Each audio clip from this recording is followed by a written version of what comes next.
Hello friends, நான் சங்கர் சேலம் சிகரம் அகாடமிலேருந்து பேசுகிறேன். நம்ம டிஎன்பிஎஸ்சி, பேங்கிங், ரயில்வே, ஆர்ஆர்பி போன்ற central government exams and state government எக்ஸாம்ஸ்க்கான ஆப்டிடியூட் வீடியோ கிளாஸஸ் பார்த்துட்ருக்கோம்.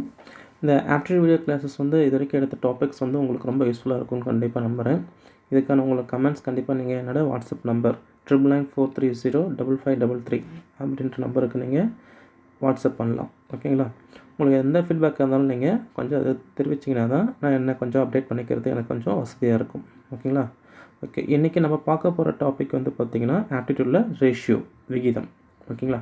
இந்த ரேஷியோவில் சம் பேசிக் கொஷின் இப்போ நம்ம டிஸ்கஸ் பண்ணிடலாம். வாங்க நம்ம இப்போ கிளாஸ்க்கு போகலாம். ஃபஸ்ட்டு ரேஷியோவில் இம்பார்ட்டன்ட் பாயிண்ட்ஸ்னால் ஒரு சின்ன பாயிண்ட்ஸ் தெரிஞ்சால் போதும். இப்போ ரேஷியோ அப்படின்னா என்னது? ரெண்டு நம்பருக்கான விகிதம், ரெண்டு அல்லது ரெண்டுக்கு மேற்பட்ட எண்கள். இப்போ ஃபார் எக்ஸாம்பிள் இப்போ 4:3 அப்படின்னு கொடுத்துருக்கான்னு வச்சுக்கோங்க ரேஷியோ. இது 4:3னா ஆக்சுவலி இது 4:3 அப்படின்றத 4x:3x அப்படின்னு தான் சொல்லணும். ஓகேங்களா? 4x:3x. இந்த எக்ஸின் மதிப்பை பொறுத்து தான் இந்த 4:3னுடைய முழுமையான மதிப்பை நம்ம கண்டுபிடிக்க முடியும். இப்போ எக்ஸுக்கு மதிப்பு நம்ம ஒரு 10ன்னு கொடுத்தோம் அப்படின்னா 4 × 10 என்ன கிடைக்கும்? 40 and 3 × 10 30. இதுதான் இந்த 2 numbers. 40 and 30 தான் 2 numbers. 4:3னா 4ன்றது 4 பங்கு, 3ன்றது 3 பங்கு, அதாவது 4 part and 3 part. ஓகேங்களா? அந்த எக்ஸின் மதிப்பை கண்டுபிடிக்கும் போது தான் உங்களுக்கு அந்த எண்ணானது முழுமையான எண்ணம் மாறும். அது வரைக்கும் இதுதான் டூப்ளிகேட் நம்பர்னு வச்சுக்கலாம். எக்ஸாம்பிளுக்கு இது டூப்ளிகேட் நம்பர். இப்போ x = 2ன்னு கொடுத்தா என்ன கிடைக்கும்? 4 2s are 8 and 3 2s are 6. இப்போ பாருங்கள், 40:30 2 நம்பர்ஸா? இதை சிம்பிளை பண்ண எல்லாம் கிடைக்கிது? 4:3 கிடைக்கிது.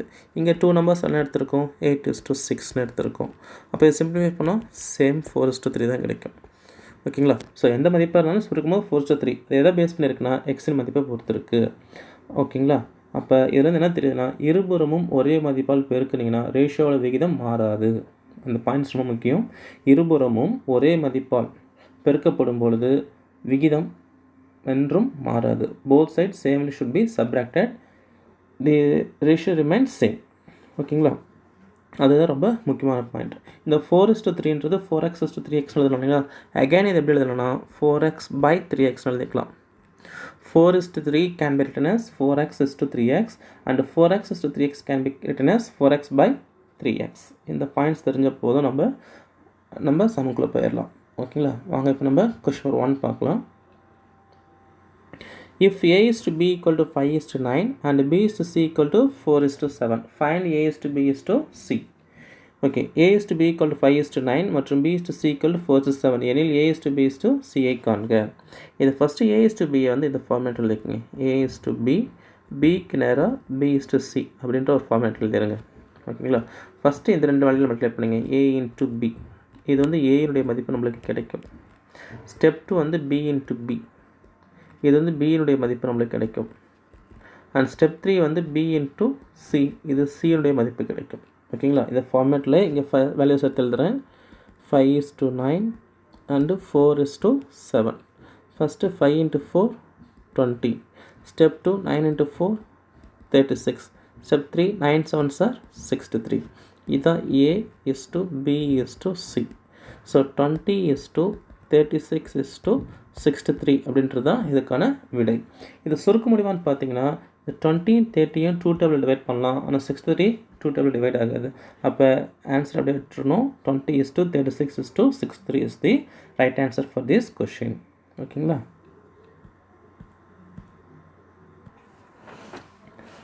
நெக்ஸ்ட் கொஷின் பாருங்கள்.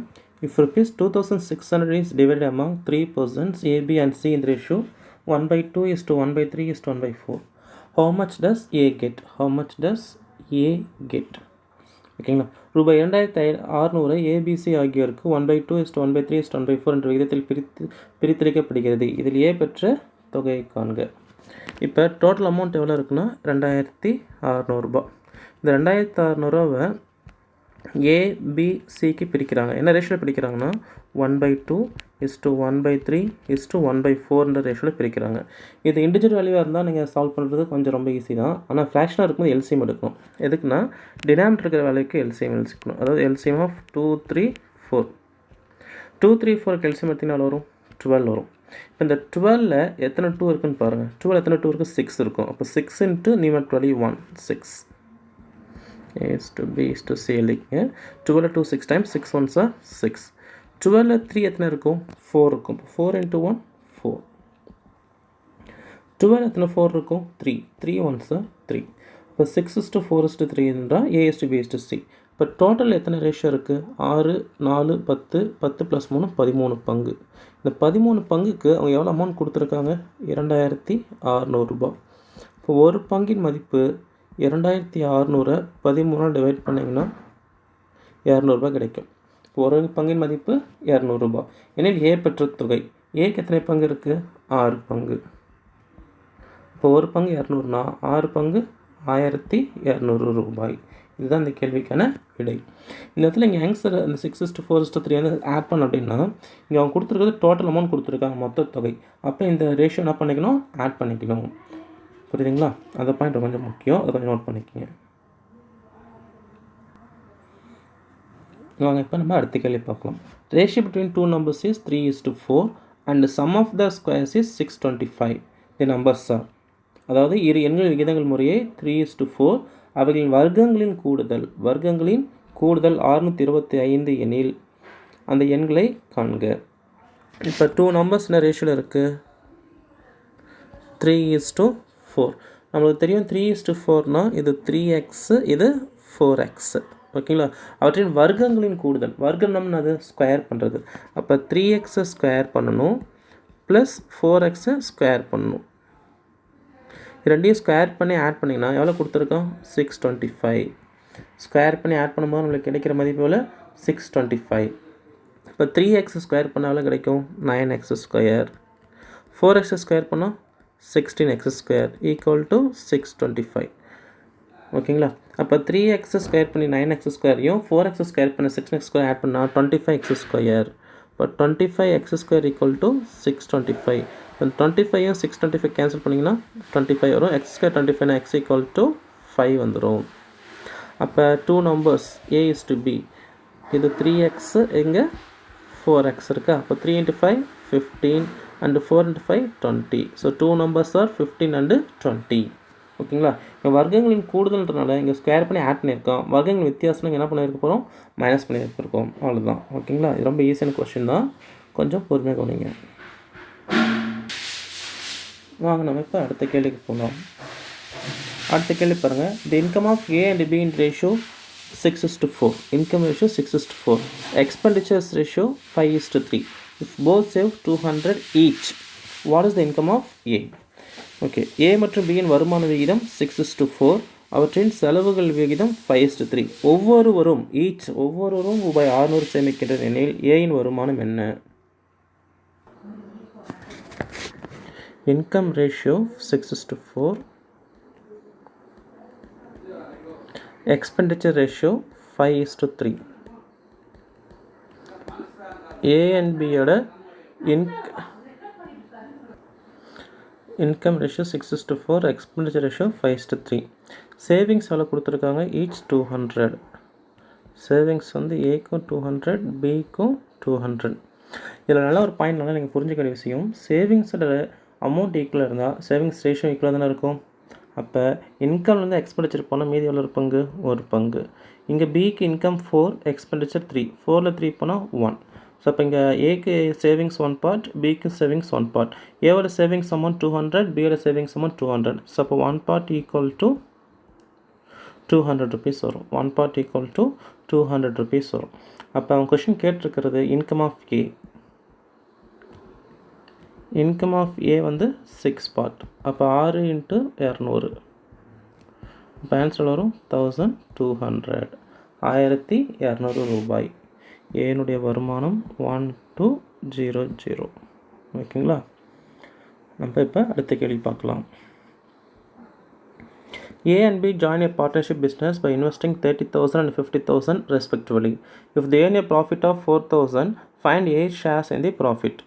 A மற்றும் B இருவரும் சேர்ந்து ஒரு தொழிலில் 30,000 மற்றும் 50,000 முதலீடு செய்கின்றனர். இவரின் லாபம் ரூபாய் 4,000 எனில் ஏவின் லாபத்தை காண்க. இப்போ A, B அப்படின்னு 2 பேர் இருக்காங்க. ஏவோட இன்வெஸ்ட்மெண்ட் வந்து 30,000 ரூபாய், பியோட இன்வெஸ்ட்மெண்ட் வந்து 50,000 ரூபா. 2 பேரும் எத்தனை வருஷம் ஒர்க் பண்ணியிருக்காங்கன்றத பற்றி எதுவும் கொடுக்கல. டிஃபால்ட்டாகவே 1 இயர் தான். 1 இயர்னா 12 months. சப்போஸ் 2 இயர்ஸ் கொடுத்தோன்னா 24 months வரும். 3 இயர்ஸ்னால் 36 months வரும். ஓகேங்களா? மந்த்து மென்ஷன் பண்ணியிருந்தாங்கன்னா அதை அசைன் பண்ணுங்கள். இல்லைனா 30,000 50,000 போட்டால் கூட போதுமானது. நீங்கள் டிஃபால்ட்டாக எப்பவுமே 1 இயர் தான் எடுத்துக்கணும். ஓகேங்களா? எதுவுமே கொடுக்காத பட்சத்தில் இயர் மென்ஷன் பண்ணாத பட்சத்தில் டிஃபால்ட்டாக 1 இயர். அப்போ 12 months, இந்த 12 monthsம் கேன்சல் ஆயிரும். இந்த 4 zeros இந்த 4 zeros கேன்சல் ஆயிரும். அப்போ 3:5 வரும். ஓகேங்களா? இப்போ 3:5னா டோட்டல் ரேஷியோ எவ்வளோ இருக்குது? 8 பங்கு. 8 பங்குக்கு அங்கே எவ்வளோ லாபத்தொகை கொடுத்துருக்காங்க? 4,000 ரூபா. அப்போ ஒரு பங்குக்கு 4,000 டிவைட் பை 8. அப்போ ஒரு பங்குக்கு எவ்வளோ கிடைக்கும்? 500 ரூபாய். அப்போ ஏயின் ப்ராஃபிட், ஏ இஸ் ப்ராஃபிட். எவ்வளோ ப்ராஃபிட்? எவ்வளோ? 3 பங்கு. அப்போ 3 × 500 1,500 ரூபாய் என்பது இந்த கேள்விக்கான விடை. ஓகேங்களா? உங்களுக்கு இந்த வரைக்கும் பார்த்த கொஷின்ஸ் உங்களுக்கு கிளாரிட்டியாக இருக்குன்னு நம்புகிறேன். உங்களுக்கு எதாவது கிளாரிஃபிகேஷன் இருந்துச்சுன்னா நீங்கள் ஃபர்தராக என்னோடய வாட்ஸ்அப் நம்பர் 9994305533க்கு நீங்கள் மெசேஜ் பண்ணலாம். நான் கண்டிப்பாக உங்களுக்கு அதுக்கான சொல்யூஷன் டீட்டெயிலாக உங்களுக்கு ஃபர்தராக எக்ஸ்பிளைன் பண்ணுறேன். ஓகேங்களா? நெக்ஸ்ட் கிளாஸஸில் வேறு ஒரு டாப்பிக்கோட நான் உங்களை மீட் பண்ணுறேன். அது வரைக்கும் தேங்க்யூ. Good bye.